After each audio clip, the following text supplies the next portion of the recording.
Дверь мягко скрипнула, когда Томас Картер вернулся в Остин на несколько дней раньше запланированного срока. В руках он нес темно-синий чемодан с прикрепленным к молнии маленьким плюшевым дельфином, любимой игрушкой его 7-летней дочери Лили. Месяц напряженных командировок был позади, и Томас мысленно представлял, как девочка радостно бросится ему навстречу.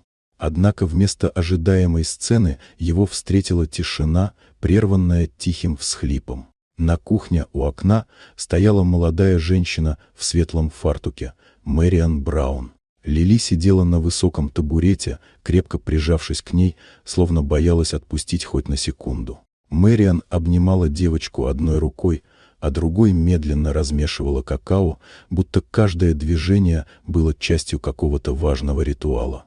Томас знал, что Мэриан прислали из агентства, когда предыдущая няня внезапно уехала. Но он и представить не мог, что между ними возникнет такая близость. Пока он мотался между Чикаго и Сан-Франциско, его дочь находила утешение и тепло в чужих объятиях, в тех, что сам он едва знал.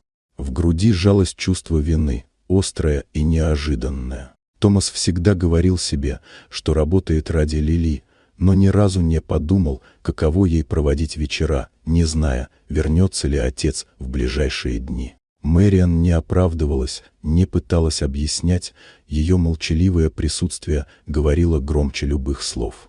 Он поставил чемодан в угол, опустился на колени и протянул руки.